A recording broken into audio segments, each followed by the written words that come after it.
Badlands. Explain those Badlands. That's a hell of a name.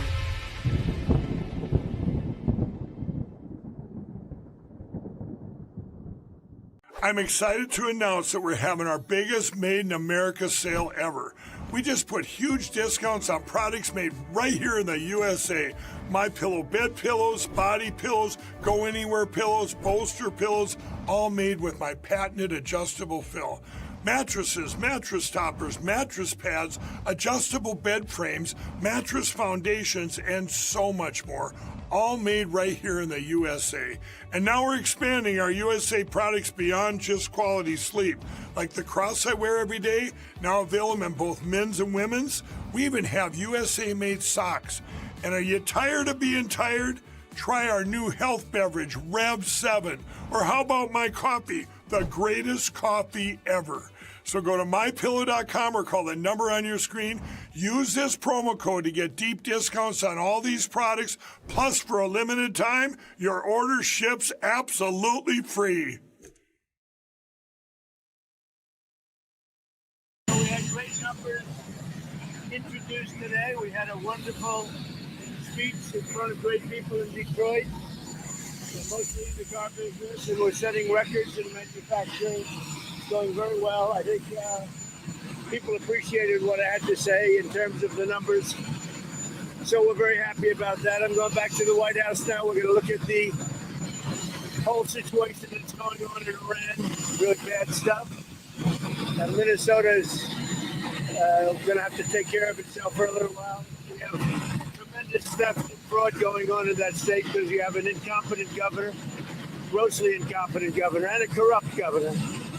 But we'll straighten that out. But Iran is on my mind when I see the kind of death that is happening over there, we think. So we're going to get some accurate numbers. I'll have it in about 20 minutes. We'll get some accurate numbers as to what's happening with regard to the killing. The killing looks like it's significant, but we don't know yet for certain. I'll know within 20 minutes. So, and we'll act accordingly. How can you ensure that U.S. airstrikes, if it comes to that, will have the result of protecting the protesters? Well, you never know, do you? You never know. Do you think it's... So far, my track record's been excellent, but you never know. Do you think it's going to be something kinetic like that, or more like cyber? Or well, I can't tell you that. I know exactly what it would be. We have to make a decision. Sir, but I can't be. Obviously, I can't be telling you. Timeline? Yeah, timeline. Sir, Jamie Dimon said today that it's not a great idea to be chipping away at the Fed's independence. Do you think Jamie Dimon's wrong about that? Yeah, I think it's fine what I'm doing. We have a bad Fed person. He was extended by Biden. And yeah, I think he's wrong. I think it's wrong. He's done a bad job. We should have lower rates. Jamie Dimon probably wants higher rates. Maybe he makes more money that way. Mr. President, Jamie Dimon also was talking about the 10% credit card. The House Speaker said that it could have negative side effects if it was imposed through Congress. Are you concerned about that? Have you talked to that? No, I'm not. I think that people that are paying 28% interest should be protected. We're talking about for a one-year period, but when you have a bank, whether it's Jamie Dimon or anybody else, charging people 28%, 32%, 30%, 31%, one case 35%, no, I'll help those people. That's all right. It's a 1 year, 10%. Let the people have a break. In your speech, you said that you're going to be cutting off funding for sanctuary cities on February 1st. That's right. What kind of funding? You'll see. It'll be significant. On healthcare, is there something that you can do with insurance companies to bring down premiums like you're doing with credit cards? I'm going to meet with the insurance companies, but I want the money to go directly to the people. It's very simple. Into a healthcare savings account, but directly to the people so the people can buy their own health care.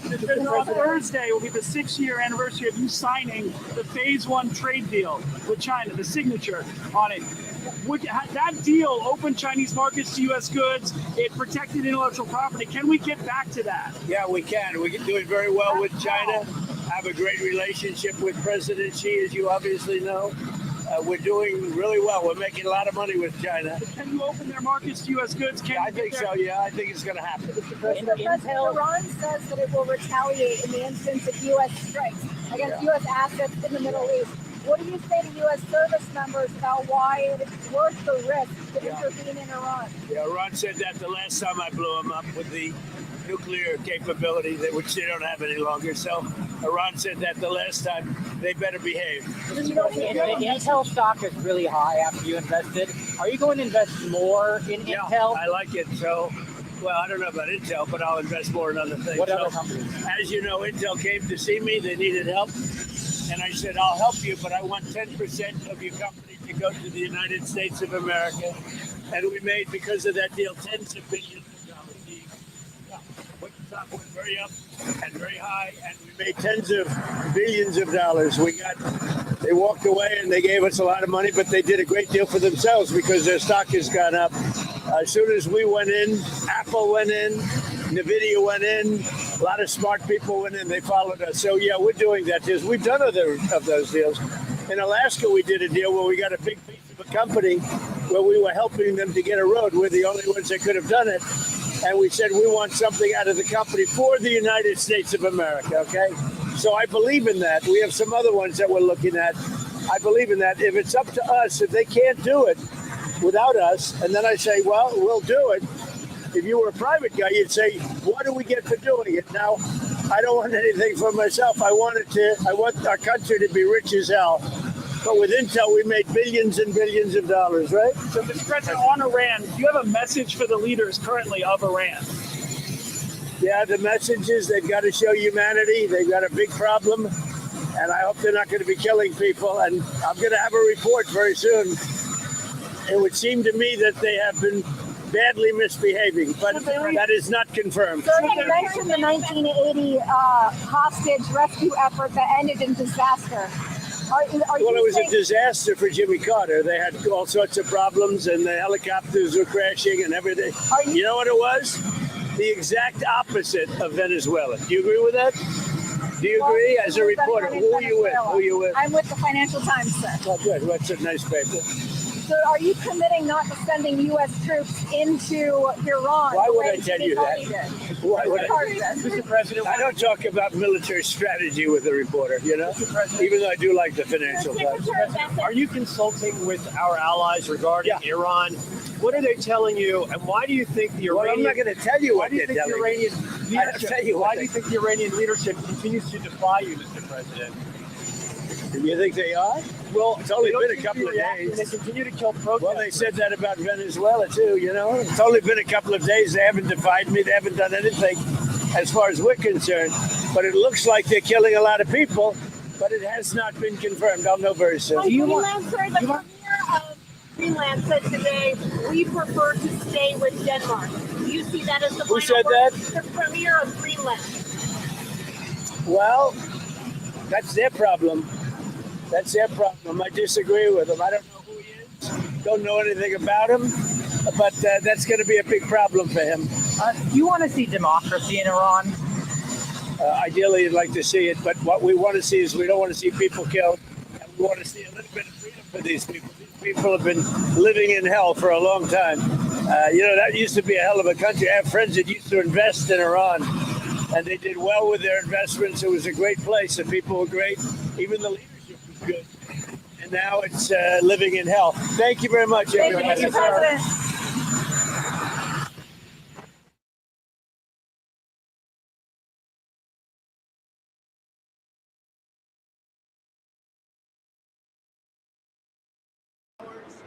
Hour shifts. And Jim Farley, you know, everybody knows Jim. He's a legend in the industry. But they're just saying their business is better than ever. They're doing 24 hours, Jim, now, 6 days a week. And they do expansions, and they're building more plants in the United States because of tariffs. And Jim said, and Bill very strongly confirmed, they've never seen anything like it. In all of the years that they've been in business, they've never seen what's happening now like it. So it's a great honor. But so this plant, you might talk about it. This plant goes 24 hours around the clock. Before it used to go 3 hours around the clock. No, it will. So we're adding a third shift, and it's going to be running, as the president said, 24 hours, 6 days a week. And that just shows the demand there is for this product, which is the best-selling product, as you all know, in America. and it just gets hotter and hotter. So we have a great relationship with the president and his whole staff. They've been great to work with for us. He personally is incredibly responsive every time we need something or call. We very much appreciate it, and we couldn't be more excited. We're adding market share. We're growing as a company. We're adding jobs, not just here but elsewhere. Times are good for us. And all of the U.S. automakers now are doing great, and before they were having a really hard time. The environmentalists would not have let them survive. So, Mr. President, when you renegotiate USMCA, how is that going to help auto workers like Ford? I don't even think about USMCA. I want to see Canada and Mexico do well, but the problem is we don't need their product. We don't need cars made in Canada. We don't need cars made in Mexico. We want to make them here. And that's what's happening. Everybody's moving here. From Canada, they're coming here. From Mexico, from Japan, from Germany, from all over the world, they're coming here. They're opening up their plants. Bill is lucky because he's had a lot here, but when he doesn't have it here, he's moving here. They're doing big expansions for it. But they're all doing great. The car industry is exciting, and to be honest with you, Bill, every industry is exciting. Yeah, just like this. Well, we need to rebuild our industrial base, and that's been a priority.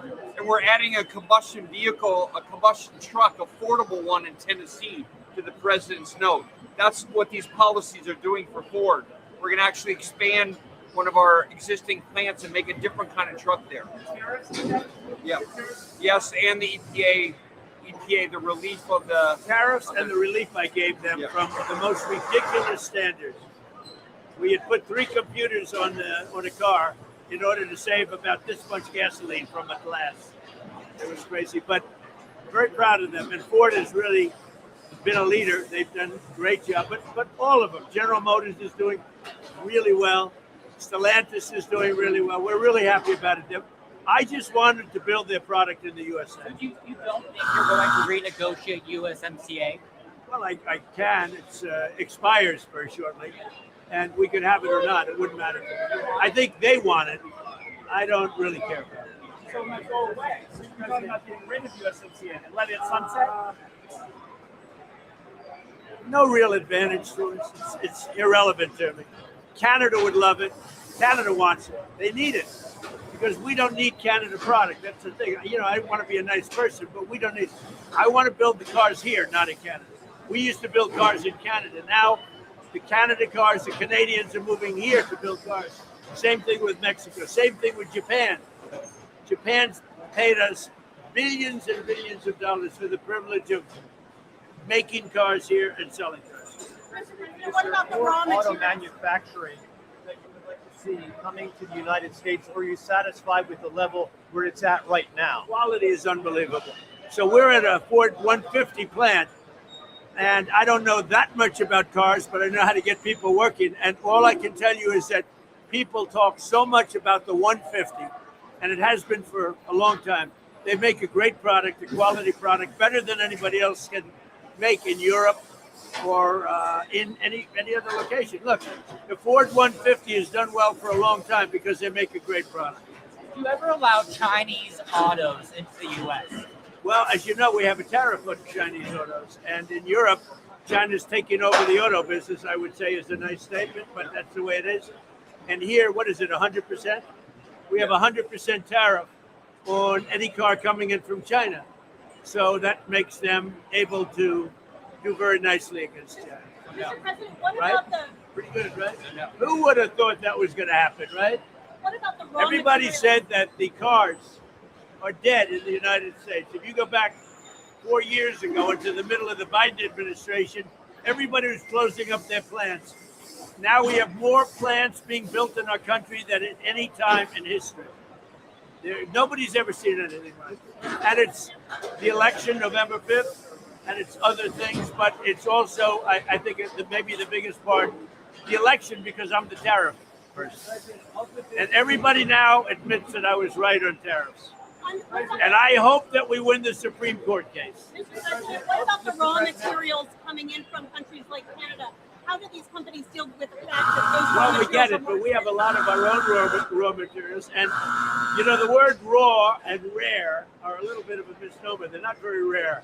You have a lot of places that want to sell us material, and we get it from a lot of different countries. And we have a lot of rare earth and raw materials. Senator Tom Tillis says that the subpoena, the grand jury subpoena to the Federal Reserve Chairman was a little excessive. What do you think about that? Well, that's why Tom's not going to be a senator any longer, I guess, right? But I like Tom Tillis. He's a nice guy. But look, he's not going to be a senator any longer because of views like that. We have a bad Fed chairman. He's bad in a lot of different ways, but he's bad because his interest rates were too high. And today we had a great inflation report. And today we had a really great growth report. So we have great growth and low inflation. And we're doing very well. Do you think there's going to be a rate cut, though? I don't know. With this guy, you don't know. He's got some problems. But what he also did, he's renovating a small building. It's the most expensive construction job in history, and it's only a renovation. I could have done that job for $25 million. They're spending billions and billions of dollars. He either doesn't know what he's doing, or it's worse than that. And you know what I mean by that. So hopefully he'll be out of there Does soon. the president impact your timing on naming a Fed chair at all? No, When do you expect to do that? I don't know, sometime in the next few weeks. Of the big three, Ford makes most of its products right here in the United States. 80%. Is that the reason that you came here today? No, I came here because we're friends, three of us, because I have helped the company a lot. I mean, as an example, trucks. I put a 25% tariff on trucks coming into the United States, and their truck business went through the roof. You said to Iran this morning that help is on the way for protesters. What did you mean by that? What kind of help? You're going to have to figure that one out. I'm sorry. How many people have been killed in Iran? Nobody's been able to give me an accurate number. I have heard numbers from everything's a lot. One is a lot. But I've heard numbers much lower, and I've heard numbers much higher. We'll be knowing. We're probably going to find out over the next 20 minutes. I think it's a lot. In your first term, It's too many, in whatever. your first term, the price of oil averaged around $53 a barrel. Is that the target for you for this term? I'd love to see that, yeah. I mean, we're at 68. We're at 58 now. I'd like to see 53. Thank you very much. U.S. allies in Tehran to evacuate from Iran? I would say it's a good idea if U.S. people evacuated. Yeah. U.S. allies. I would say they could. It's not a bad idea if they got out. Have you asked them to? I think they should get out.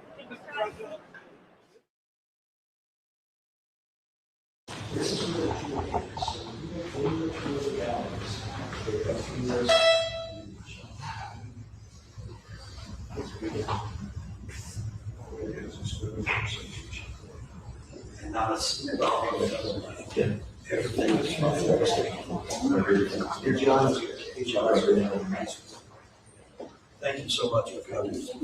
Really appreciate it. Thank you. Thank you very much, everybody. We're doing a tour of the store, the new store, and Stuart McLaren is in charge, and he's done a really great job. We've moved, as you know, the store from where you've had it for many years because we're starting construction of the ballroom. And Stuart's excited about it. I think everybody's excited about it. It's going to be amazing, actually. But that was where they had their store. So we had to move them out. We're going to find them another location over there. But this is the store that recently opened. Stuart, would you like to say anything about the store? Well, we're so excited to have the president here to look at the gift shop. And we have this wonderful People's House gallery. So that while the White House is closed for tours for this wonderful ballroom to be built, we have this 33,000 square foot experience open 7 days a week, free to the public. So until that's built and reopened, we're happy to welcome everyone here and so honored and happy that you came over today. And you do a great job. He's been here a long time. We have a lot of things in common. We love the White House, right? And we're doing some very detailed renovations, fixing things that are broken, fixing floors that are cracked up and not good anymore. And in many cases, they were done in the 50s and 60s and 70s. We're redoing the Lincoln bathroom, which was Art Deco. Lincoln didn't have Art Deco around. It was Harry Truman days. It was It's done a long time ago. I think it was Harry Truman that did it, right? But we're making it actually incredible. That'll be done in about a week, 2 weeks. We're making some great improvements in the White House. We're doing it with the money that I give, the salary that I give, and addition. I wish it was only the salary, okay? That would be nice, if it was only the salary, but, and the ballroom, as you know, is being donated. It's gonna be a couple of $100 million at least, and it's gonna be something, there won't be anything like it anywhere. We're also looking at doing something with the executive office building because it's such a beautiful building, but it doesn't look it. It's one of the most beautiful buildings anywhere in Washington. I think it's just incredible, but you have to get past the color because the stone they used was really bad color. Then we're looking at doing something very exciting on the executive office building, cosmetic, all cosmetic, to make it, to bring out the beauty because it's one of the, to me, it's one of the most beautiful buildings, but you have to study it to realize how incredible and complex it is.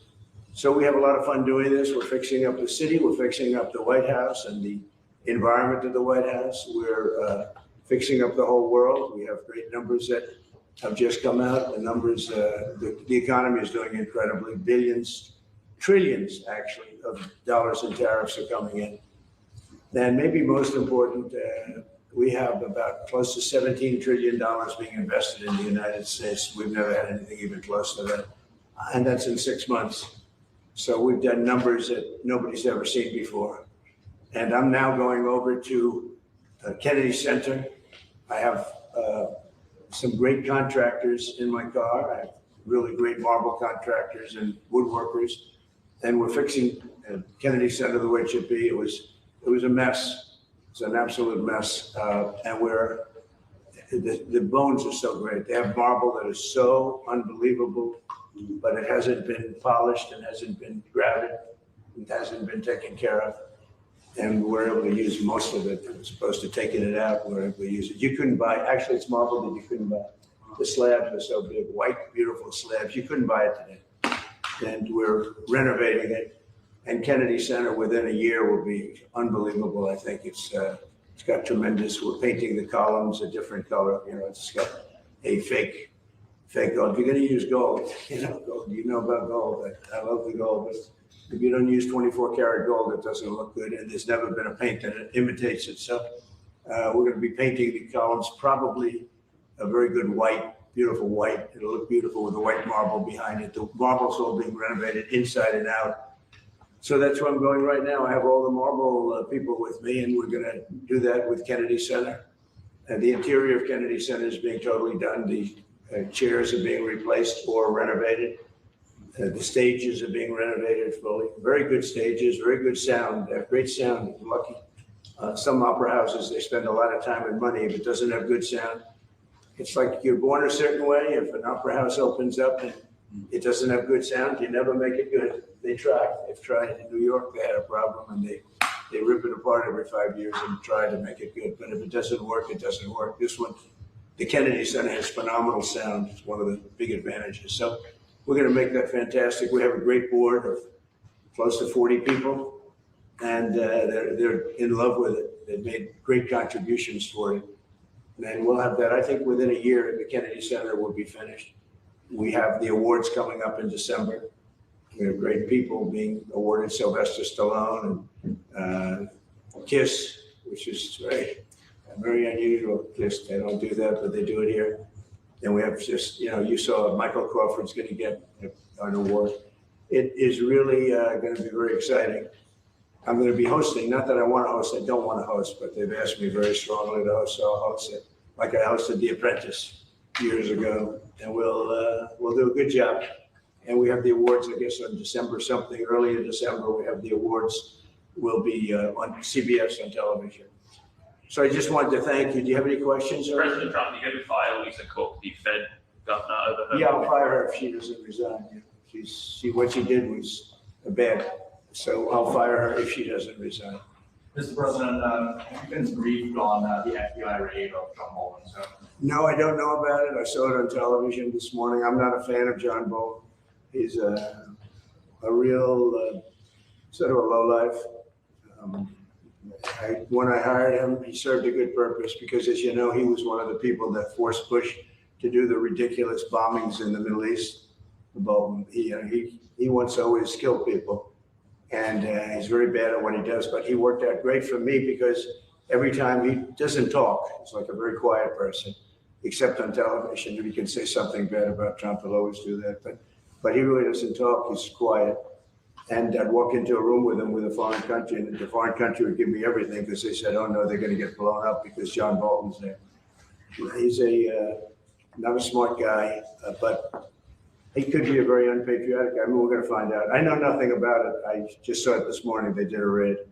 Do you expect the DOJ to brief you on this? Yeah, they'll brief me probably today sometime. And former Minister, I don't want to. I tell Pam and I tell the group. I don't want to know, but just you have to do what you have to do. I don't want to know about it. It's not necessary. I could know about it. I could be the one starting it. I'm actually the chief law enforcement officer, but I feel that it's better this way.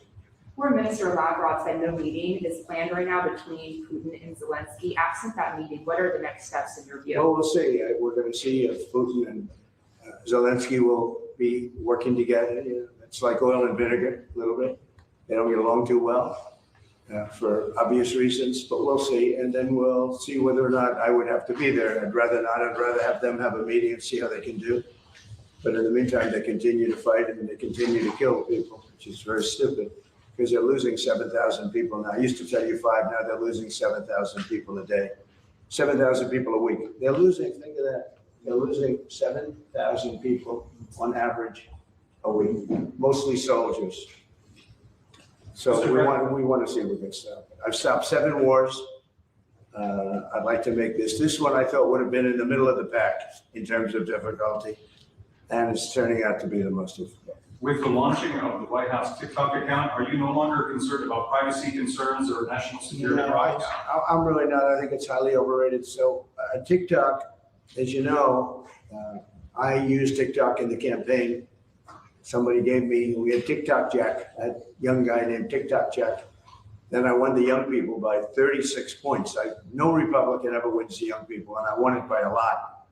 And I'm a fan of TikTok. My kids like TikTok. Young people love TikTok. If we can keep it going, good. And we're going to watch the security concerns. And we have buyers, American buyers. We have American buyers.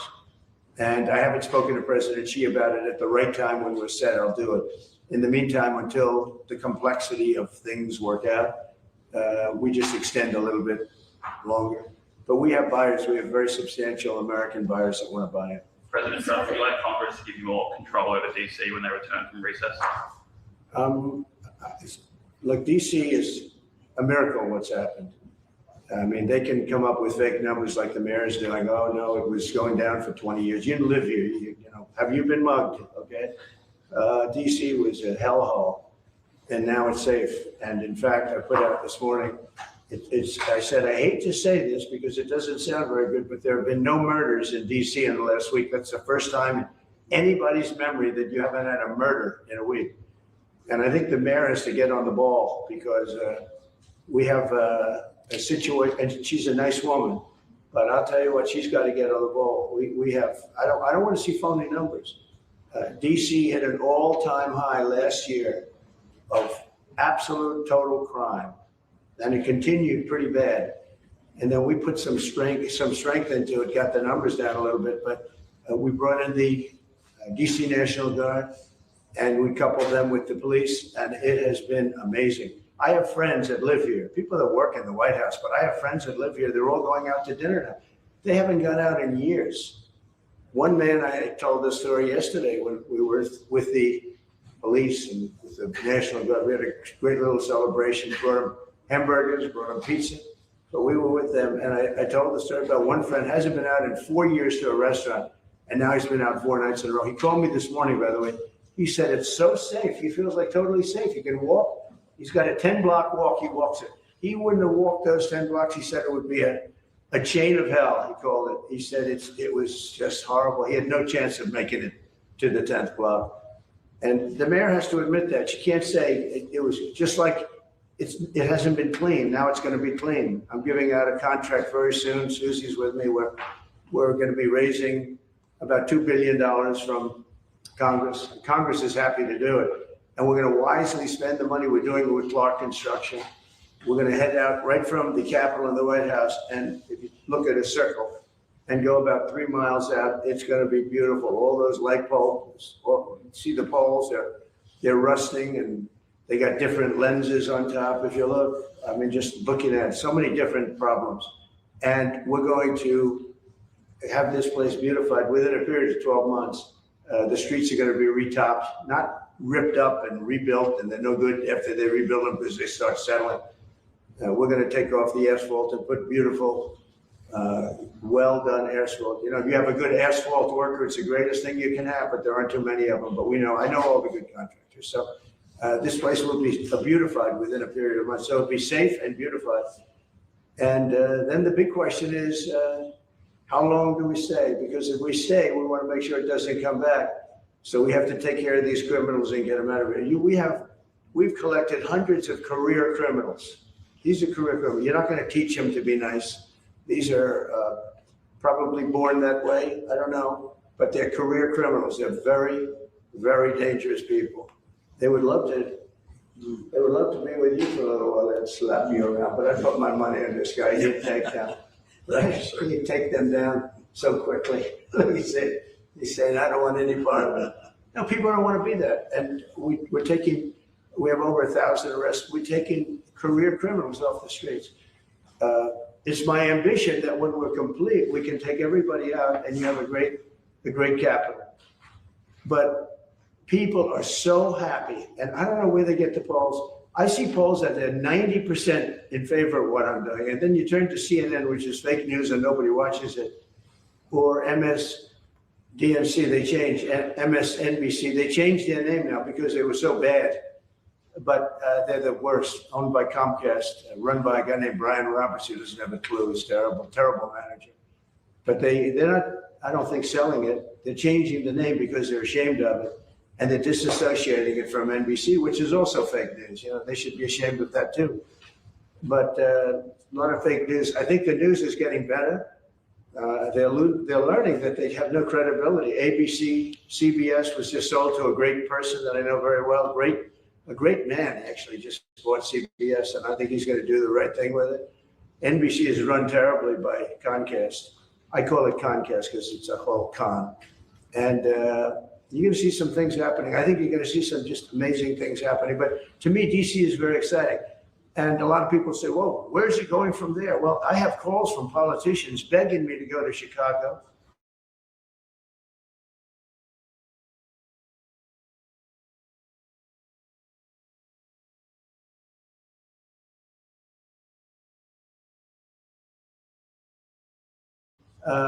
The chief of police in Los Angeles, when they asked him the question, he said, thank God they came, because we could not have handled what was happening. We went in, we stopped it, and that was it. So they needed help. They don't like to say it. I wish they'd say, I need help. I wish the mayor of DC would say, you know, we're overridden with crime and we need help, instead of saying the stats are down. I mean, they're under investigation now for fake numbers, where they fudged the numbers. And they did. There's no question about it. They said, oh, we're on a downtrend for 20 years. No, they're on an uptrend for 20 years. We are going to make DC totally safe. When people come from Iowa, Indiana, all of the beautiful places, and they're not going to go home in a body bag. They're not going home in a coffin. And it's very safe right now. There's been no murders since I started. And, you know, it's a terrible thing to say. Who would think that you have to say that there have been no murders? It's terrible. I wrote it this morning. I said, it's hard to say this, but it's actually good news, but it's a hell of a thing to say. There have been no murders in the last week, and nobody can remember the last time that this happened. And there won't be murders because all the thugs are hiding, or they're being sent back to their countries, or they're in jail. And it'll only get better. But we're also doing the beautification, and I just wanted to see the store because they have done a fantastic job. It's memorabilia. It's beautiful books and beautiful everything. It's really, I think the fake news ought to go in and buy some stuff and make happy. I'd pay it, but then you say I'm trying to pay you off, so I don't want to do it. I'd pay the price, but if I did that, Margaret, they'd say, he's trying to pay us off, and with the fake news, we can't be bought off. So anyway, I just want to thank you all. We're going now, and I don't know if you're following. Are you following? We'll have a stop at the really beautiful, what will be beautiful. Right now, I can't use bad language, but it's been so badly run. And they built these cubes outside, and there's stairways that go down to little rooms that nobody uses. It's so crazy what they did. They spent hundreds of millions of dollars. It's like throwing money out the window. They built cubes. All it does is block off the view. So I'm either going to use those cubes as a platform. You know, they go down to little stages, but nobody uses it. And we're taking care of our big, beautiful stages that people really want. And we have artists from all over the world wanting to come. I think we're signing the World Cup. The World Cup's going to have its primary office in the Kennedy Center.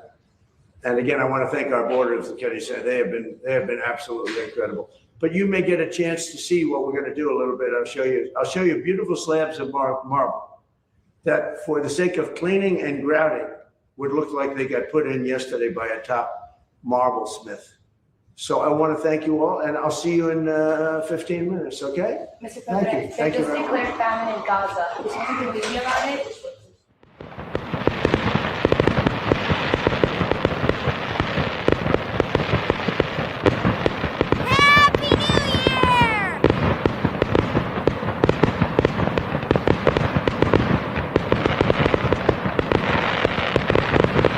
What is the Sovereign Alliance? The Sovereign Alliance are a collection of leaders and countries that are aligned not in the vision for their countries, but against a vision that has been thrust upon them. I believe that the Sovereign Alliance is less a battle for something and more a battle against something. They are against globalism, collectivism. They are against the rules-based international order. Sovereign Alliance, the latest addition to Badlands Rise merch, available now at badlandsmedia.tv/rise.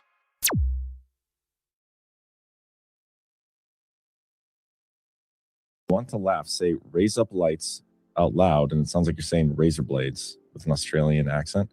Raise up lights. Oh my gosh, that's hilarious. I did see a really funny video, speaking of Australian accents, where they're like, we need to stop hate. We need to stop anti-Semitism. We need to stop all these things. And it's like, I can't even take anybody seriously saying that, but it's even harder when you say it with an Australian accent. Want to laugh, say raise up lights out loud, and it sounds like you're saying razor blades with an Australian accent. Raise up lights. Trump signs Medal of Honor Act to raise pensions for America's military heroes. 63 living recipients will see annual payments jump from $16,880 to around $67,500. That's for the living Medal of Honor recipients. And I mean, you know, that ups it to a livable wage. Yeah, it says here that is the highest military decoration. It's awarded to recognize American soldiers, sailors, Marines, airmen, guardians, and Coast Guardmen who have distinguished themselves by acts of valor. This is what I was saying earlier. Like, you know, I had a banker here and we had a couple-hour meeting, and before he left, his team left, and he walked back in my office and said, hey, I got to ask you a question. Some of the stuff you post on X, like, it seems like it could be damaging to you. Like you would lose an audience. He says, is it net positive? I said, yeah, dude, it's net positive. And that's the point that people should understand. Like, you are going to lose some people by having an opinion, but your audience is you're going to strengthen the audience you do have. So the people that leave me because, you know, I called Don Lemon a sexual deviant, which by the way, he is. You could sue me, Don Lemon. You could sue me, by the way. That might be the only way you make any money next year. We don't have any warriors left. Like when I mean, all of our military are warriors, especially in the Marine Corps, but we don't have any guys with cars left. That's crazy. It is. That's a really scary thing, man. All your combat experience, if a lot of it got forced out, especially through the jabs, because I mean, me and Ken talked to so many people that were like, you should be getting promoted, but not getting kicked out. And so if you have a lot of this combat experience that's been pushed out, how do you fix that? Think back to something. Think back to 2001. Think back to 2001, September 11th. We lived through the attacks. We received the TSA in exchange. We received the creation of the DHS in exchange. The First and the Fourth Amendment essentially out the window completely with that exchange. We got the Patriot Act, expanded wiretapping. There's the data collection, the pen registers, the sneak and peek searches. The FBI could suddenly just obtain all types of records, business or otherwise, in secret, as long as it was part of a so-called terrorism investigation. Gag orders all over the place. The information sharing was, of course, broadened. And then it just got worse and worse with the information sharing between agencies and all that. So the lines between foreign intel and domestic were completely blurred. AI going to be something that's extremely harmful? Is it going to be like wielded against us? Is it going to like something that's going to liberate us? Like, what's your? Are you more excited or fearful of the future of AI? Like, I don't know which way I'm looking at it. It seems awesome and powerful and really cool at times. Holy shit, does it scary too? I mean, it could go either way. I mean, I see AI as a tool, you know, I mean, like a gun or a hammer. You can kill somebody or you can build a house. Right. Either way, it depends on how you use it. And there's some new developments, I guess. The propaganda regime is going full speed ahead in the Maduro case. And, you know, Delcy Rodriguez is now sworn in, and you're seeing all these attacks against her. And I've said all along that, you know, if it's between Rodriguez and Machado, I'm going to take Rodriguez simply because she's not the CIA. At least I don't believe she's the CIA mouthpiece. Machado clearly is. I mean, that's the globalist wet dream right there, to have Machado take that place. But we are seeing. So a lot of people are arguing this was regime change, right? And I heard John yesterday on his show talking about that and saying, you know, I don't support. I don't believe this is regime change. If this was regime change, Machado would be the one that's installed. If this was regime change, it wouldn't have just followed the normal line of succession, right? We wouldn't see Delcy Rodriguez being sworn in. Who would be next in line? We would see somebody else. And that's not what we're seeing. So while I do understand the argument that, you know, you're not and we're going to play a Stephen Miller. I think a lot of people on our side got so used to being negative during the Biden administration that it's like they forgot to switch it back on and be like, hey, good things are happening. Let's enjoy them. The fact that we got President Trump back and that all of these incredible things have been happening, things that many of us have been saying needed to happen for many, many years. I mean, President Trump, Abby said it in the chat. I mean, President Trump set this all up so that he could come back in and then boom, just knocking things down one at a time. President Trump has dismantled every single aspect of it. All of this stuff that's happening, I am, you know, very, very happy about. Highly frictional, guys, is like, we want that from you in the audience too. Like, if everybody is here and chumming around and feeling comfy and like just super comfortable in your confirmation bias, there's no progress to be made from there. That is a circle jerk. Circle jerks are gay. We're not gay. We are straight. Most of, at least as far as I know, most of the people at Badlands are straight. So we want the friction in the audience. We want you guys to feel uncomfortable because that is where progress is made. No, we're not going to advance anywhere if we're all on the same page in total agreement and chanting the same things, especially if it's the same things the mainstream media is saying. We don't want you to agree with us. If you do, that's great. But we could be just as wrong as anybody else. And at least we're willing to admit that. That's another thing too. So many people are so like staunch in their I'm right in my opinion and those guys are idiots and retarded, whatever. It's one thing to call somebody retarded in jest. Do it when you think it's because you know better than them.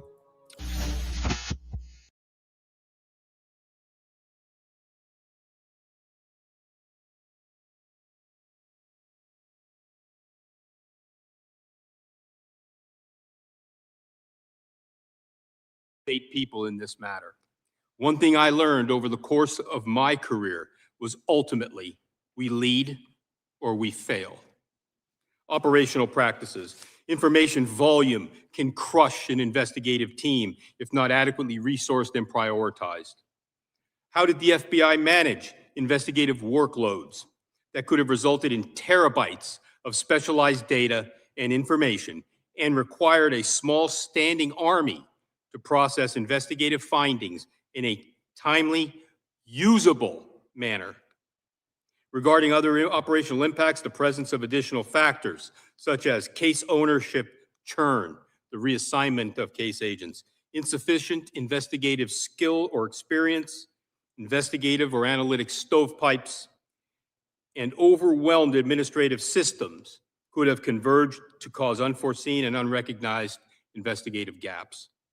If the pipe bomb investigation was not actively led and managed, it is no surprise that the investigation eventually stalled. In closing, this discussion brings us to an important takeaway. The Cole arrest itself appears to revalidate and remind us of the power, effectiveness, and necessity of a skilled, objective, apolitical, well-led FBI. However, the Cole arrest was not born of a new strategy. It was the result of a salvage operation.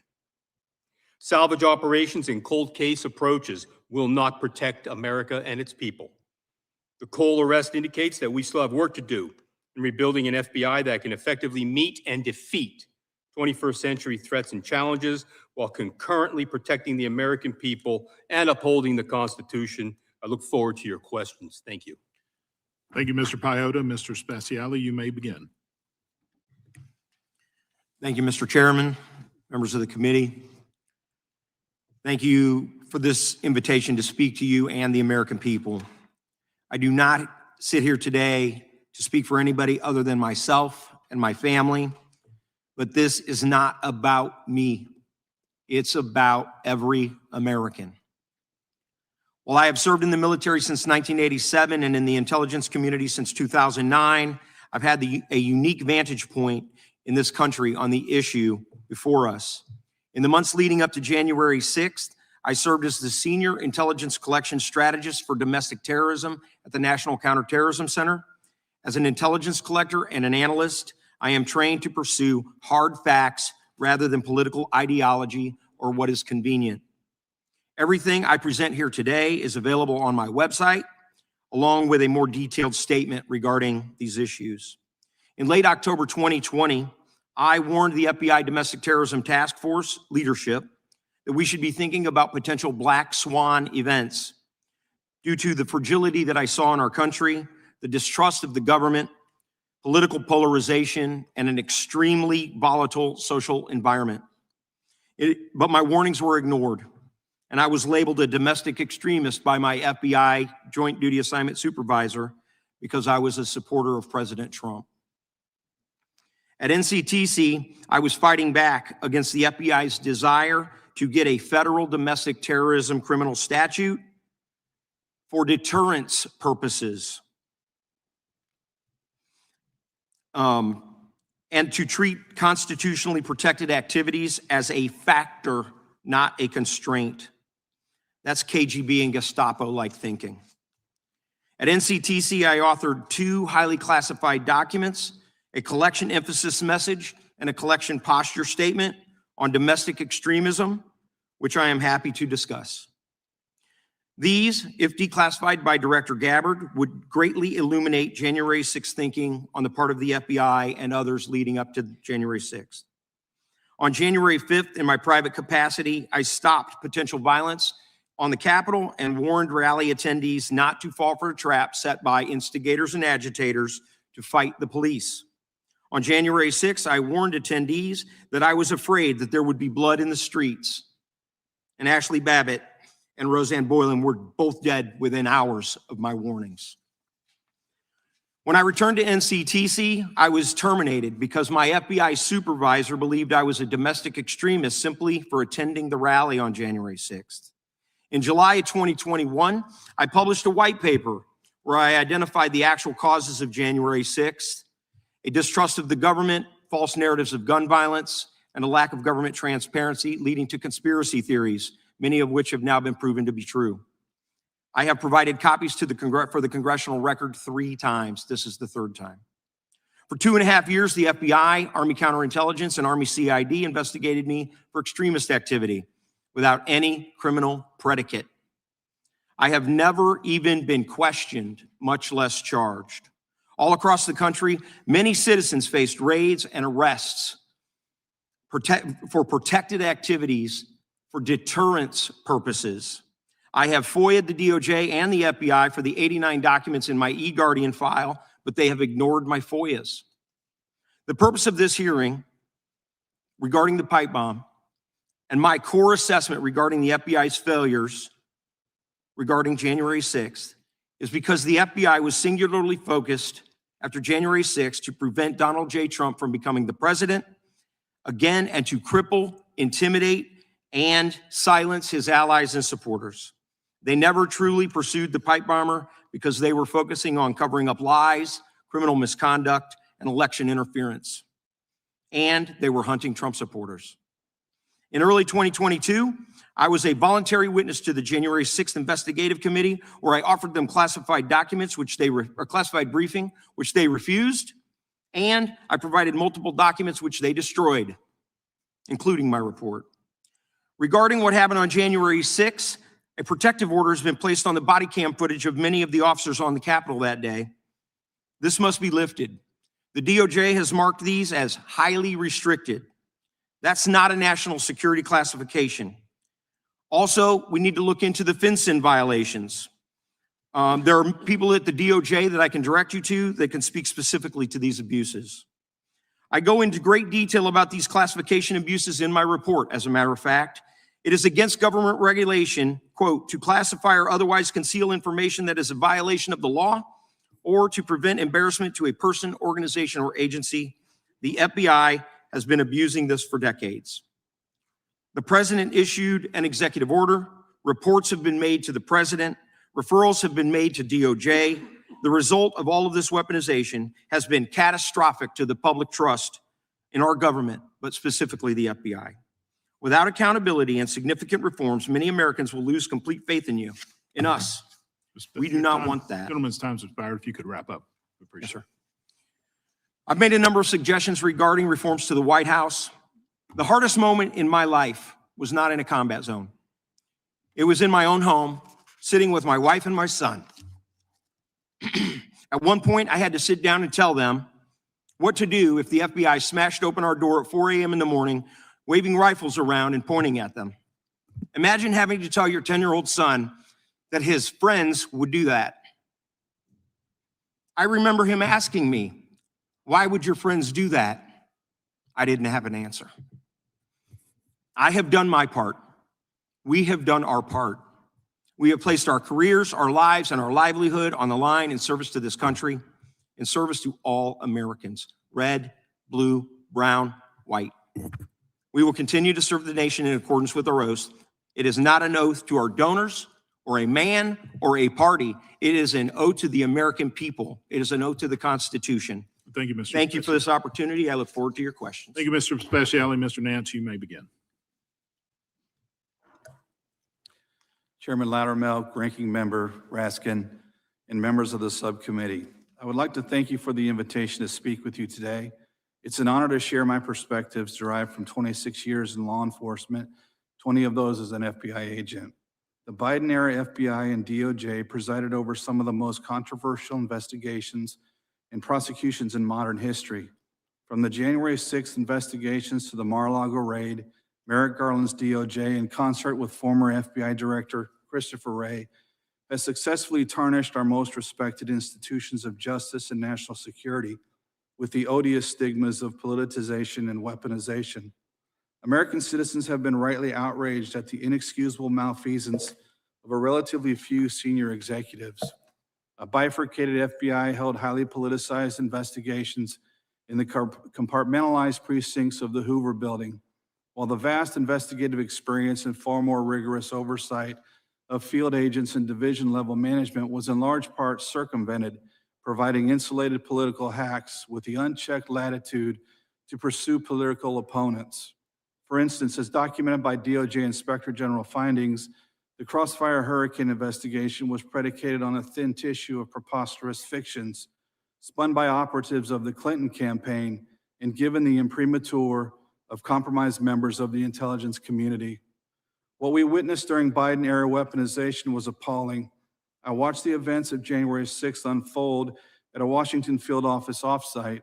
I was initially struck by the peaceful and civilized conduct demonstrated by the vast majority of protesters, which quickly devolved into disgust as radical elements wearing the uniform of Antifa anarchists began a campaign of agitation and vandalism, which drew a minority of the more gullible into criminal acts.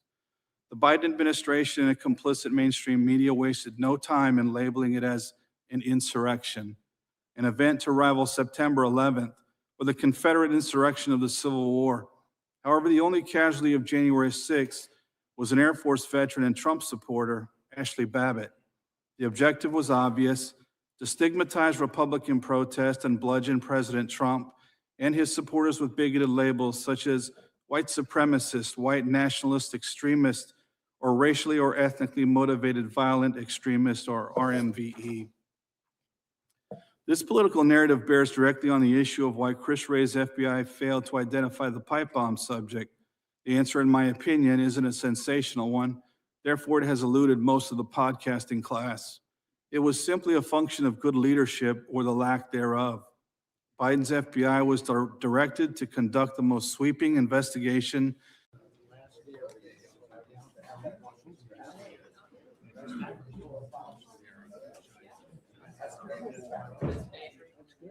No relationship. Yes, he was. Yes, so we should mention that. Yes, we should. Okay. Hello, everybody. Thank you very much. You see that beautiful milk? That's what we're here for. We're going to be discussing milk and whole milk and how good it is, how nourishing. And these people all come from beautiful farms. They have a wonderful life. And they're happier today than they would have been if we didn't sign this. So we'll be talking about that in a second. Will, could you read the first two items, and we're going to get going after that. And we'll be talking about a couple of things. We have some news on Iran, which we're going to talk about. So shortly before you all came in, the president signed two executive actions. The first is the result of a Section 232 trade investigation into critical minerals supplies. What it does is it sets up a mechanism, a process by which the United States will seek to secure its international supply chain of critical minerals and critical mineral-derived products. The second is actually the result of another Section 232 trade investigation, this one into semiconductors. It sets up a two-phase process. Under the first phase, semiconductors that are imported into the United States of America that are not then used domestically to build out RAI or computing architecture here will be subject to a 25% tariff. So, for example, semiconductors that were transshipped through the United States to other foreign countries would be subject to that 25% tariff. But those are two executive actions that the president reviewed shortly before you all came in. So they're going to sell chips basically, and it's a chip. It's not the highest level, but it's a very good level. China wants them, and other people want them, and we're going to be making 25% on the sale of those chips, basically. So we're allowing them to do it, but the United States is getting 25% of the chips in terms of the dollar value, and I think it's a very good deal, great deal. We're taking billions of dollars, and they've done a fantastic job. But it's not the Blackwell or the Rubin; those are the two top. But it's a very good chip, and people want it, and we think it's in our best interest to do. And we have some other little things to talk about. Maybe we'll start that first. Should I start that first? I think they're going to want me to. I have a feeling they're going to want me to. We have been notified and pretty strongly, but we'll find out what that all means. But we've been told that the killing in Iran is stopping, and it's stopped. It's stopping. And there's no plan for executions or executions. So I've been told that on good authority. We'll find out about it. I'm sure if it happens, we'll all be very upset, including you will be very upset, but that's just gotten to me from information that the killing has stopped, that the executions is in jail right now, and that's the leaker on Venezuela. A very bad leaker.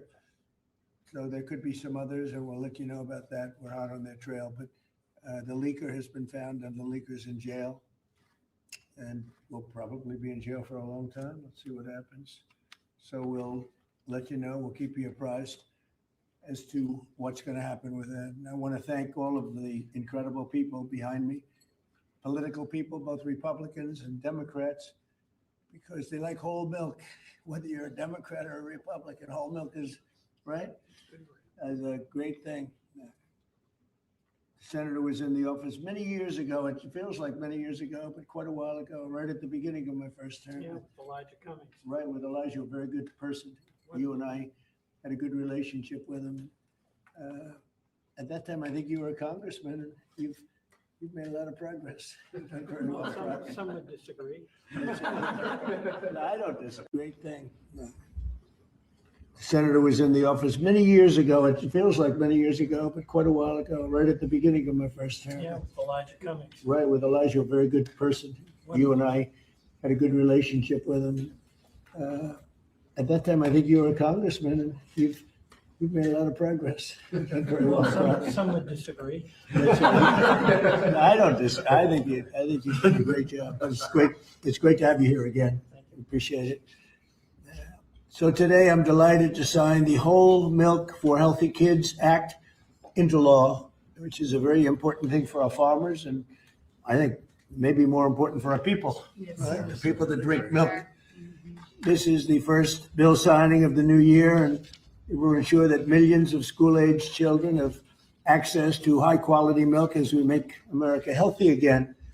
I want to thank Secretary of Agriculture Brooke Rollins, who's behind me, Secretary of Health and Human Services Robert F. Kennedy Jr., Senators John Boozman and Mike Crapo, Roger Marshall, Peter Welch, as well as Representative G.T. Thompson and Tim Wahlberg, all great people.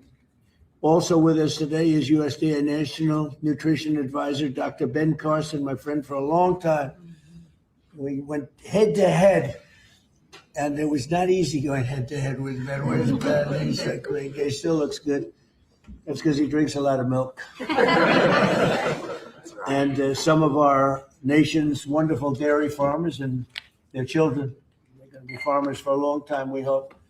As it currently stands, schools participating in the National School Lunch Program are only able to offer students low or non-fat milk options. That was changed during the Obama administration. A lot of people disagreed with it at the time. With this legislation, schools will finally be able to expand their offerings to include nutritious whole milk. It's actually a legal definition, whole milk.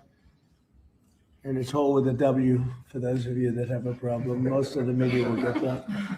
This is the perfect follow-up to the new real food pyramid, and Secretary Kennedy and Secretary Rollins announced that last week. You probably heard. This legislation also allows parents to directly request a substitute for milk for children with dairy intolerance.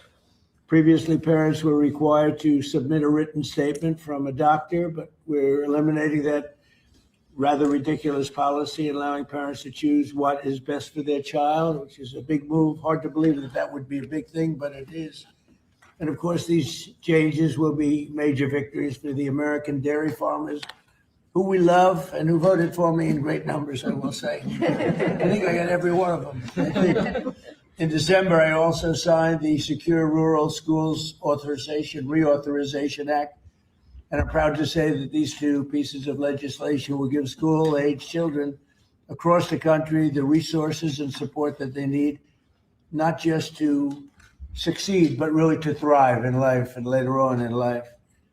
So I want to ask Secretary Rollins to say a few things, and then I'd like to ask Secretary Kennedy and Dr. Carson. I'd also like to hear from these great political leaders, senators, congressmen, if they'd like to say something. I'd be honored. So, Brooke, do you want to start? Yes, sir. Thank you. And what a joy and an honor it is to be here. I feel like I have the best job in the world with representing all of these farmers and Mr. President, not in our lifetime has been a president who loves and supports our farmers more, and certainly the dairy farmers. I want to thank all of our farmers here today, sir. Most of them are 5th and 6th generation. They represent states from all across our country, and bringing the children to and seeing what the next generation of dairy farmers looks like. The amazing thing is some of these farmers back here from Butler, Pennsylvania, he milks Where? Butler, Pennsylvania. I love Butler. Yeah, they love you. They love you. But he milks about 40 to 60 cows. And then we have Jamie from Wisconsin who milks about 5,000 cows. So they represent all across the spectrum. Wow. And what this means. And I think it's important to note that in the last year, your support for these American farmers, for rural America, the One Big Beautiful bill was the largest investment in rural America in history. I think that's important to note. The trade, and I see my friend Jameson Greer over there and Howard Letnick on this end. We've opened up more than 24 different markets. Milk exports, dairy exports are up 23% just in the last year. And when you think about the ag deficit that happened under Joe Biden and the 4 years, we went from a surplus of agriculture products when we left the first time to a $50 billion deficit when we came back. Yeah. So these Sure. are massive, massive wins for America. And I think it's important to note that. I also want to note, and you said it as well, that over a decade ago, Michelle Obama in this very room made an announcement on a short-sighted campaign to ditch the whole milk in schools, and that's what we're working to fix today. Last week, Bobby Kennedy and Ben Carson and Dr. Oz and the whole crew, sir, announced the Dietary Guidelines for Americans 2025 to 2030, which also reintroduced full-fat dairy into a healthy diet. And today, by signing this bill, Senator Marshall and Congressman Thompson and both all the wonderful men to the right who worked so hard on this, Peter Welsh, it is a bipartisan issue, and understanding where we are in this country and how important the health of certainly our children are is so important. USDA is posting today the guidance. So we're signing the bill, and USDA, we're moving at Trump time, is posting today the new rulemaking that is necessary to get whole milk back into school lunches. So that's a really, really big deal. So how long too. will that take?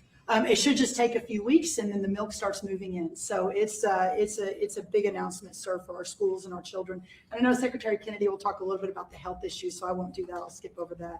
You mentioned, and the last thing I'll say, I know we're here to sign the bill on whole milk, but Senator Crapo's work and our wonderful friend Doug LaMalfa, who we lost way too soon, Right. Their work on securing rural schools reauthorization act, how important that too is for rural America. 700 eligible rural counties across the nation are now guaranteed funds for schools and roads and infrastructure. So, sir, you say it all the time. Those are your people. They voted for you and with us and saw your vision from the beginning. This is who we're here to support today, in addition to the whole milk for healthy schools, which will help all children. Just remember, eat real food and drink whole milk. What a joy again it is to be here, and I especially want to thank all of our incredible farmers for what you do. So, sir, with that, I'll turn it over to Secretary Kennedy. And just before you do that, how are we doing with food prices, bringing them down? Yes, sir. Well, I'm glad you asked, because I brought a chart, and it just happened to be right behind me. So speaking of milk, milk is actually way down, and I know we're here to talk about that today. Obviously, 44%. That's right, sir. 44% down. Milk, 44% down. Eggs is way down. Milk is way down. This is just since we took office, sir. Fresh whole chicken down 2%, cheese down, tomatoes down, butter down. Of course, eggs are way down. Potatoes down almost 3%, fresh fruits down almost 3%. But this is just the beginning. And as we continue to bring the cost of farming down, bring the cost of inputs down, open up the markets, support our farmers, we'll see even more affordability moving forward. And eggs are down 31%, so that's really something. Where's Bobby? Bobby's right here. I'm gonna sit down. Right here, Mr. President. Go ahead, wherever you want. Go ahead. Good to see you. We like Bobby. And I want to echo what Brooke said about finally having a president that sees the alignment between farm prosperity, good food policy, and the health of our children. These are common sense associations. Democrats have been talking about them for eons. Republicans have been talking about them. We finally have a president that is implementing these policies and getting real food to our children. Today, President Trump signs the Whole Milk for Healthy Kids Act of 2025, a long overdue correction to the school nutrition policy that puts children's health first. For years, Washington treated fat, especially saturated fat, as the enemy. It made a war on saturated fat. This is the peacetime president. He made it 8.5 deals ending wars, and he's also ended the war on saturated fat. As a result, whole and 2% milk disappeared from school menus, even though science has never shown that whole milk harms children. Evidence increasingly shows the opposite. The panoply of nutrients in whole milk is critical to brain development and physical development in our children. Whole and 2% milk provide 13 essential ingredients critical for growth, development, immune system function, and overall health, including protein, calcium, vitamin D, and healthy fats. Yet since these milk options were removed more than a decade ago, school milk consumption and meal participation have declined dramatically.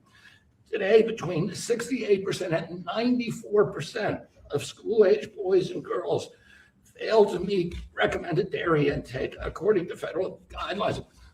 And schools limit milk choices, the kids do not move to healthier substitutes. They move to caffeinated drinks, to sugar drinks, and to sweetened beverages with little or no nutritional value and the potential to wreak havoc on metabolic health, which is driving the chronic disease epidemic in our country. During the same period that whole milk was regulated out of lunchroom, rates of childhood obesity and diabetes rose significantly. Removing whole milk did not improve health, it damaged it. Thanks to President Trump's leadership, this law fixes that mistake. It allows schools in the National School Lunch Program to offer whole, reduced fat, low fat, or fat-free, flavored or unflavored, organic or conventional. It restores choice to schools, parents, and students, and encourages consumption of nutrient-dense foods that kids will actually drink.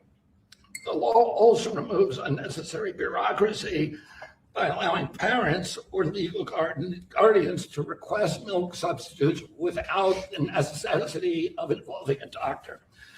And it corrects a flawed technical rule by excluding fluid milk from saturated fat calculations that distorted school menus. Milk fat is not junk food. Treating it that way undermined nutrition and ignored the science. Last week, Secretary Rollins and I unveiled President Trump's new food pyramid and updated our dietary guidelines with a clear message: eat real food. This law puts that principle into action. As Secretary of Health and Human Services, I support this reform because it aligns federal policy with evidence-based nutrition, not ideology or dogma. Healthy kids need real food. They need real protein. They need healthy fats, and they need policies grounded in reality and science. I want to thank President Trump again for his vision, for signing this bill, for continuing to put children's health first. This is exactly the kind of practical change that will make America healthy again. Thank you. Thank you, Bobby. We have some milk here. It's been sitting here for 5 days, so it's from the original bottle, and I brought it so the press can have some. You can swig it all out of it. Remember the old days when we were kids, everybody shared a bottle? Today we tend not to do that, but if you'd like to, if you trust the person that you're drinking after, it's right here. It's yours, okay? It's semi-fresh, 5-6 days old. Thank you. So Ben Carson, a special man, knows a lot about health. He looks better than ever. So Ben, how about it? Well, thank you, Mr. President. Thank you for being interested in the health of the people. It's made a big difference in facilitating an atmosphere where the agencies can work together. Secretary Rollins, Secretary Kennedy, Marty McCary, Dr. Oz, the whole group, every week at least meeting once to talk about these things, and it's made a big difference. And I want to thank the dairy farmers. I know you guys have been in the doghouse for a little while. You're out of the doghouse as of today. Yes, sir. And, whole milk is a wonderful beverage. Good protein. We talk about real food. It is real food. Healthy fats, important nutrients. You look at vitamin D, you look at calcium, phosphorus, the things that are absolutely essential for bone development and for teeth. But as a neurosurgeon, the thing I really like is what the brain, what it does for the brain. The brain starts to develop right after conception and adds millions of neurons every single day.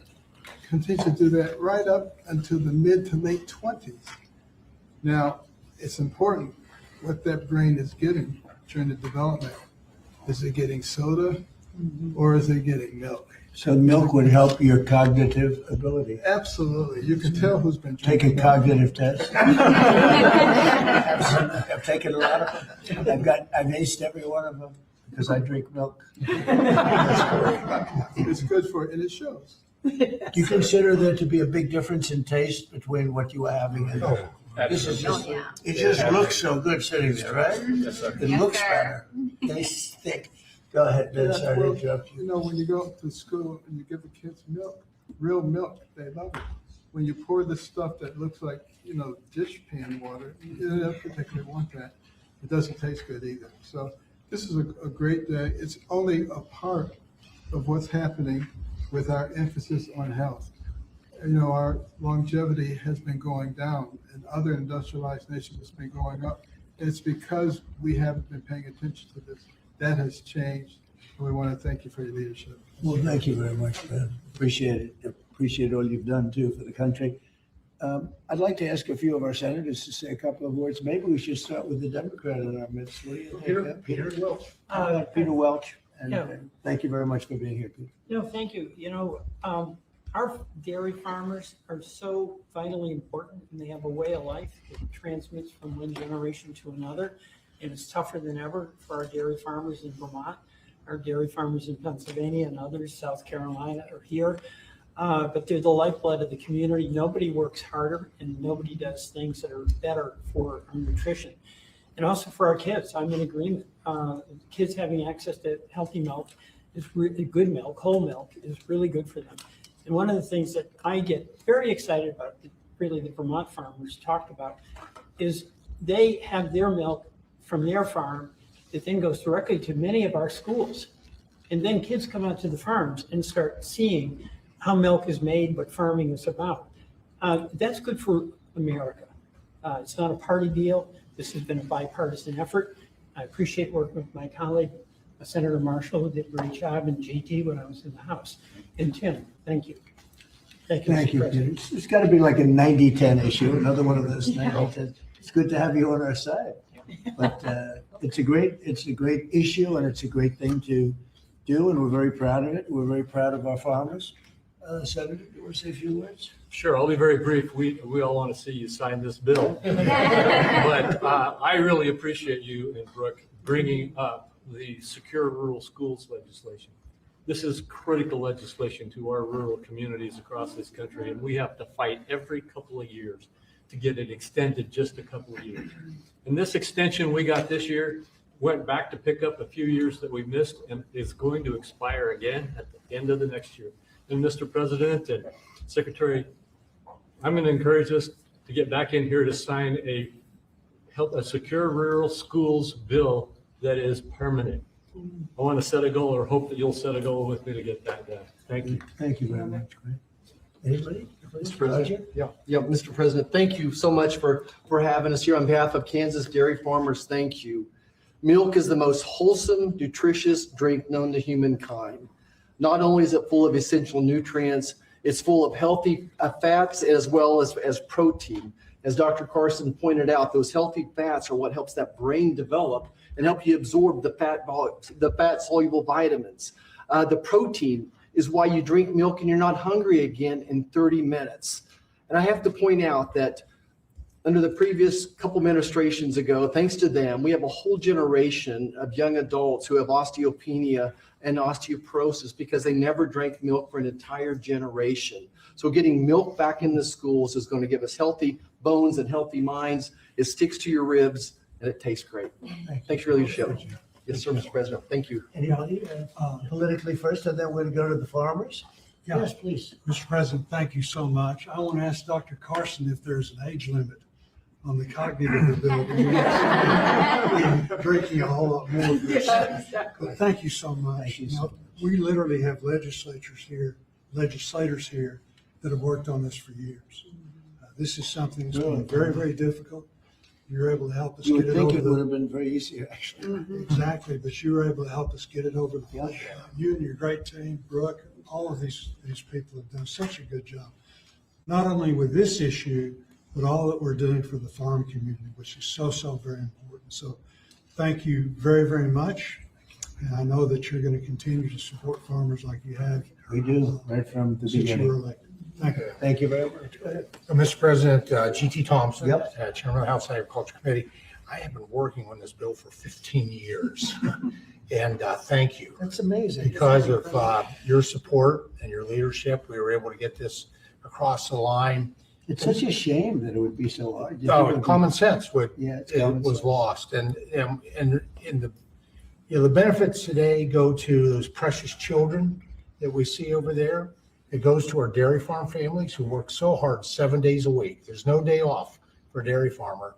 And quite frankly, our rural communities who, when the misguided move to take whole milk and 2% milk and flavor out of the schools, we lost a generation, probably 2 generations of milk drinkers. And it devastated those rural communities because you lose the dairy farms, then you lose all the supplies, businesses, and then you lose grocery stores and you lose community pharmacies. Well, that day ends today with your signature. We reverse that trend and we build a robust rural economy. And I'll just close with what will be the theme of my next bumper sticker, whole milk heals. Amen. That's right. Yeah, that's what they say. I think it's probably true. Anybody else? Well, Mr. President, as Chairman of the Education Workforce Committee, this fits, you know, with the kids, with what they can enjoy in school and grow from. Also to have G.T. Thompson sponsor the bill on that committee. And I think I've worked with you for 15 years, but we finally got it done in committee. This makes an impact for education, for our workforce, the health that's there, and the reality of what this farming industry does. I live in the most diverse farm district in Michigan. Thanks for coming to Michigan yesterday. It was great. And my kids were raised on, it's legal now, raw milk, taken right out of the bulk tank. And my oldest son became a Pulitzer-nominated journalist for the Chicago Tribune, and I think the milk did it, right? Then I have the benefit of Dr. Carson being a graduate of Andrews University in my district. So all of that goes together. Thank you for signing this. It'll make a difference. Great job. So how about a couple of the farmers? Would anybody like to speak? Would you like to, you want to just say how great milk is? It's so amazing. Yes, Mr. President, we want to say thank you for doing this. It's been stated several times how long this took. And so thank you for your support and leadership and finally making this happen. As a mom and a dairy farmer, this isn't just a big win for the dairy farm families across the country, but as it's been said, the millions of school-age kids that depend on school lunches for their nutrition and to fuel their bodies. So thank you. So they've been fighting this for years then, huh? 15 years. Well, have Before you been these fighting kids. it? You're too young to be fighting it. Have you been fighting it for that long? For a while, we've been fighting it. I mean, I think I speak for everybody. It's been a long time coming. So your leadership is it. Well, it's great. I had no idea you would. Just seems to make sense, right? Hard to believe. When you said 15 years, I said, you have to be kidding. It's government is tough. Government can be very tough. How about you? Would you like to say something? So we are very grateful and thankful that you passed this bill because it is common sense as to what we should be consuming, whole foods and whole milk. Unfortunately, that has not been the case for a few years, but research shows and our MAHA movements have been taking the right steps to make America healthy. And our children are growing into active teenagers and athletes. And what do they need? They need strong bones. They need the energy. They need the healthy muscles. And so we are so grateful that the science is there and we are actually at the right point and the right step, making sure America is healthy. So we are very thankful. It's so great. I look forward to getting it all the time. Sometimes I open a refrigerator, I say milk with rice and milk with water and milk with everything. And I'm saying, what kind of milk is it? That's what I like right there. That's great. Thank you very much. Please, ma'am. Hi, my name is Patrice Anruca. I am the Center Director at the Independent Women's Forum. I work on economic policies, Right. but I'm also a mom of boys. As you can see, this is Jesse.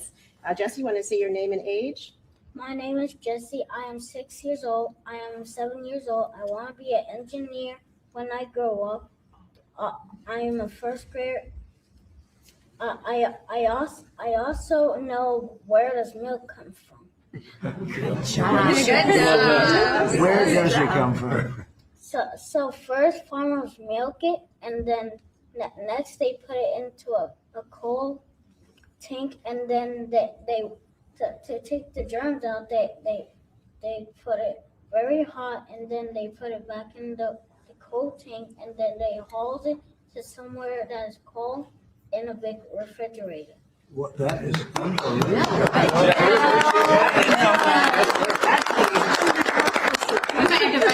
going to give him a medal.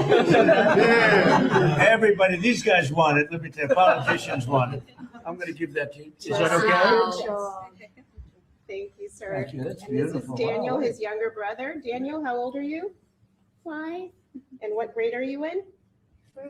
Kindergarten. Kindergarten. And these boys are involved in sports. They go to a public school in the Maryland area, and great. many of their friends are drinking the kind of options that they don't really like. And so it's good that as they get to drink a glass of milk every morning, their friends will be able to drink that at school as I well. think So it's thank you very much for beautiful what you're boys, doing for beautiful public people. school kids in particular. Beautiful people. Thank you very much. Doing a great job, too. Thank you. Please. I'm Amber Schwartz. I'm also with Independent Women, but I'm here with my son, Luke, who is 13 years old. We're in Alexandria, Virginia.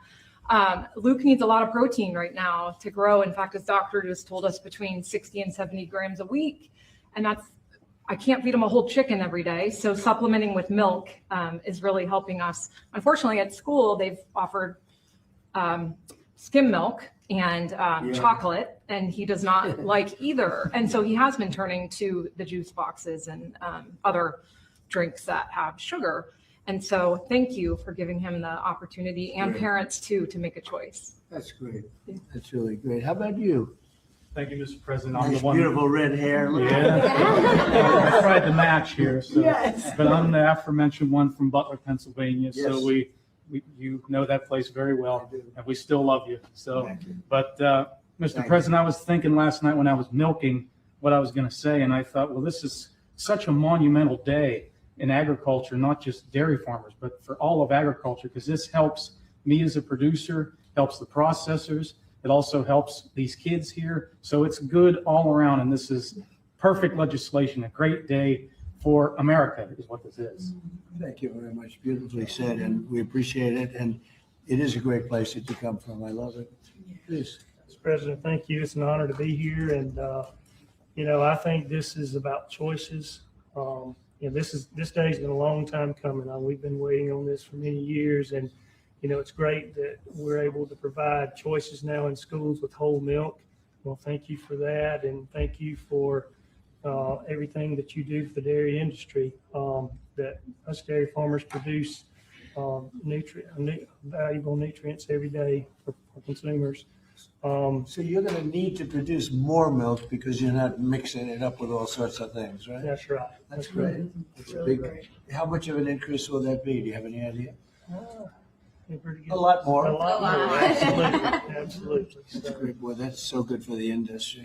Absolutely. Hard to believe you had to wait so long. Yep. Would you like to say Mr. President, I'd like to thank you again for your support behind this, and the gentleman standing behind you. Like you said, we worked 15 years on it.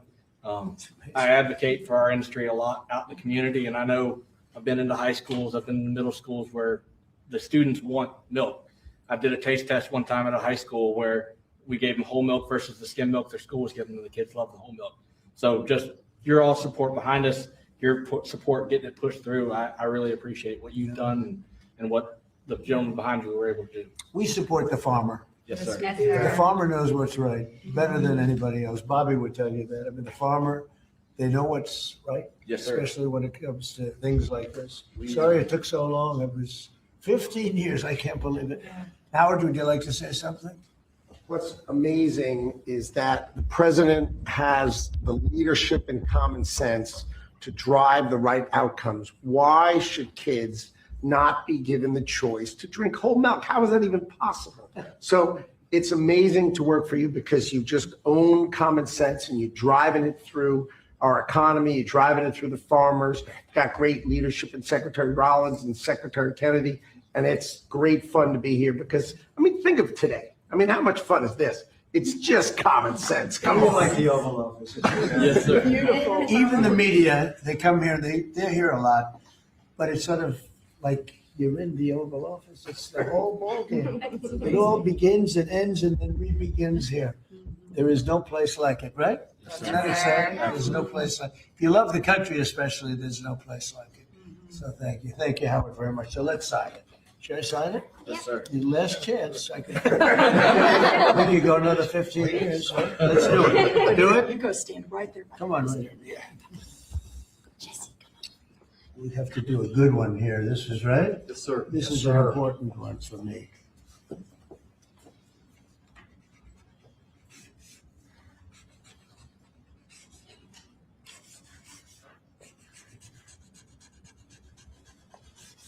Okay, not bad. Not bad.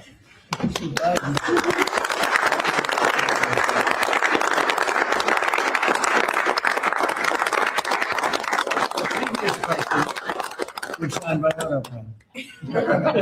So you can never make a mistake. They made a lot of mistakes. Anyway, here it is. Thank you. Thank you all very much. You have it? Thank you. Gonna Thank drink a lot? you. I'm gonna start drinking a lot of We appreciate it. Okay, thank you very much. That's great. You hold that on for a little while. You'll give it to us later, okay? It's a good job you did. That's great. So any questions on what we just signed? Mr. President, on Iran, Mr. President, Yeah, let's talk about this. I've got one of the milk. Coming from a family, my dad was a dairy engineer from Texas Tech So you're a big, University. strong guy. There it is. Drink lots of whole milk in my day. Would you look at this as being a shift from what the industry kind of went woke with the oat milk and the almond It's milk? going the exact, it's amazing. It's going exactly the opposite direction. Let's talk about the impact of dairy farmers on this whole thing. There are a lot of changes being made in the last year, as you know. We're still a little bit less than a year. I think there's probably never been a year like this for a president or for a country. We have tremendous success. We've had success with everything we've done. And the economy now is coming back. And here's an example of farmers. They're going to be working harder to produce because it's not going to be watered down by something. And it's great to see it. And if you'd like a zip of that, I'd give it to you. It's actually been here. It's only been here for a few minutes before we started. It's not 5 days. 5 days and open, right? No, it's not. But it's an honor. What we've done in the country in the last year, it's incredible. All of us together. It's incredible. So I appreciate the question. Mr. President, Ron, you said that the killing has stopped. Who told you that the killings have stopped there? And if it's the Iranian We regime? have been informed by very important sources on the other side, and they've said the killing has stopped and the executions won't take place. There was supposed to be a lot of executions today, and that the executions won't take place. And we're going to find out. I mean, I'll find out after this. You'll find out. But we've been told on good authority, and I hope it's true. Who knows, right? Who knows? We've seen Crazy the world. body bags, so how do you trust No, them? you've seen that over the last few days, and they said people were shooting at them with guns, and they were shooting back, and you know, it's one of those things. But they told me that there'll be no executions, and so I hope that's true. Does this mean military action is now off the table against Iran? We're going to watch and see what the process is, but we were given a very good statement by people that are aware of what's going on. Considering military action, is that still a There's threat? no executions. Everyone's talking about a lot of executions were taking place today. we were just told no executions. I hope that's true. That's a big thing. Yes, ma'am. The foreign minister of Greenland, she said a while ago in a press conference in an embassy of Denmark that she made very clear in the meeting that happened here in the White House what are their limits. She also said that it was a very respectful meeting. Are those limits going to be respected? Well, we're going to see what happens with Greenland. We need Greenland for national security, so we're going to see what happens. They're going to brief me on the meeting right after this conference. In fact, the sooner I get you out, the faster I'm going to know exactly what happened. But we have a very good relationship with Denmark, as you know. We'll see. But, we're doing the Golden Dome. We're doing a lot of things, and we really need it. If we don't go in, Russia's going to go in, and China's going to go in. And there's not a thing that Denmark can do about it, but we can do everything There's about it. no more than what they can do better. Well, we're going to see. I mean, look, we're going to see what happens, but we need it. I'm not the first one. This was talked about by President Truman, and 40 years before President Truman, they were talking about it. They've been talking about this for 100 years. This is not anything so new. A lot of people don't realize that, but this was a hot subject. Probably not as hot as it is now, but it was a hot subject for a long time. We need it for national security, and that includes for Europe. And I spoke with, as you know, Mark, the head of NATO, and he really wants to see something happen. It's being reported that Health and Human Services released frozen funds to Planned Parenthood. I'm wondering why this happened and why Planned Parenthood is receiving any federal I don't know funds. anything about that. Bobby, do you know anything about that? What was the question? It's being reported that frozen funds were released to Planned Parenthood in December by HHS. I'm wondering why that happened. I have not heard that. I have not heard that. Mr. President, Mr. President. on NATO, right now, it sounds like you are saying that you would potentially acquire Greenland by force. That would be a NATO country. You're united. saying that. Are you saying that? Would you do that? No, by you're force? saying that. Would you acquire them by force right You're now? telling me that that's what I'm going I to think do. we're- You don't know what I'm going to do.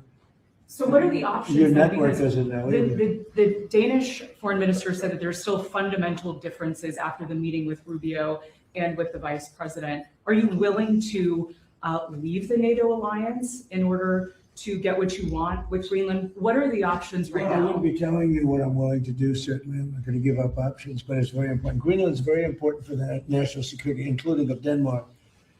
And the problem is not a thing that Denmark can do about it if Russia or China wants to occupy Greenland. But there's everything we can do. You found that out last week with Venezuela. There's everything we can do about things such as that. Not going to happen. We're not, I can't rely on Denmark being able to fend themselves off. They were talking about they put an extra dog, and they were serious about this. They put an extra dog sled there last month.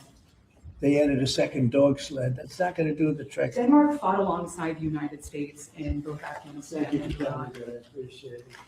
But I have a very good relationship they're with an Denmark, ally of and the we'll see how it all United works out.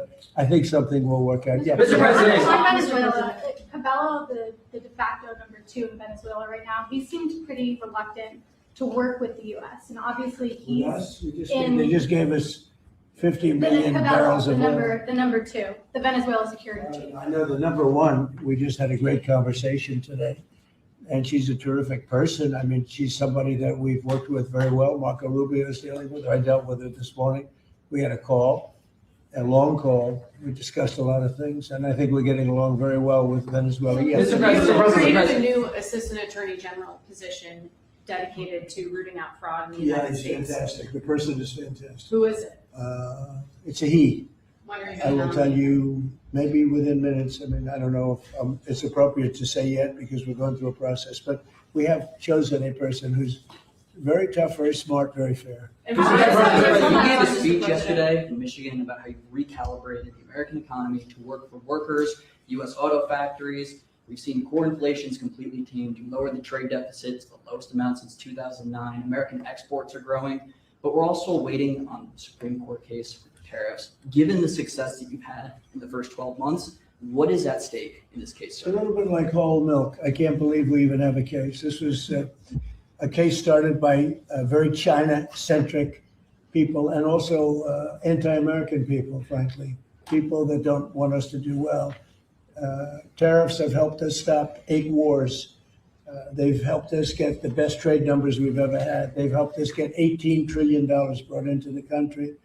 And maybe above all else, they've given us tremendous national security, just the threat of tariffs. You saw that just yesterday when I put tariffs on a certain country. We won't talk about that country, but you know who it is, based on the fact that if you do business with that country, it's going to make them, it's going to bring them to the table a lot faster. So we have made hundreds of billions of dollars with tariffs.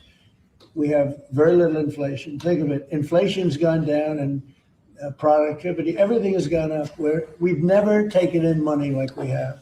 We've never had anywhere near $18 trillion invested in our country, neither has any other country. It's the biggest number by maybe 5 times, not 5%, 5 times. Nobody's ever seen numbers like this. We have plants going up. You mentioned I was in Michigan yesterday. I was at the Ford plant where they make the Ford 150. It's one of the original plants. It was from before World War I. It's a giant plant. That plant was probably going to be closed. And 2 years ago, they were doing very poorly. And now they just announced yesterday that they're going to go 24 hours around the clock, 3 shifts, which they rarely do. That's Ford, and Ford's having the best numbers they've ever had. General Motors having the best numbers they've ever had. Stellantis, which hasn't been here, is now investing billions, tens of billions of dollars on building in the country. We're building auto plants all over the country. We're building AI all over the country. We're leading China by a lot, and a lot of it has to do with tariffs. That would be a very disappointing decision. And especially since the people that are fighting me are people that want China to do well. And we're doing great against China. We're doing great against everybody. We're the hottest country anywhere in the world. As I say often, we're right now the hottest country anywhere in the world. And a year and a half ago, we were a dead country. Thank you very much, everybody.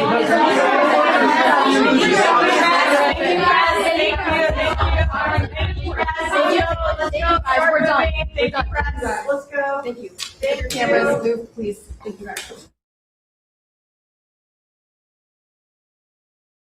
Introducing My Fireside, proudly American-made fire pits crafted from 100% heavy-gauge stainless steel for unmatched durability. Fully customizable with interchangeable plates, they're built to last. Unlike competitors' closed-box designs, our fire pits deliver 360 degrees of radiant heat for everyone to enjoy. As a veteran-owned and operated company, we include a free pocket Declaration of Independence and Constitution with every order. Plus, a portion of each purchase supports the Semper Fi and America's Fund. Get yours today and experience the warmth of freedom. Visit badlandsmedia.tv/fire. That's badlandsmedia.tv/fire.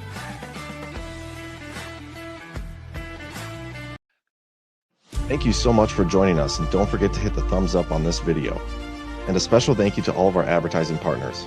Please remember to shift your dollars to support those businesses that support Badlands Media.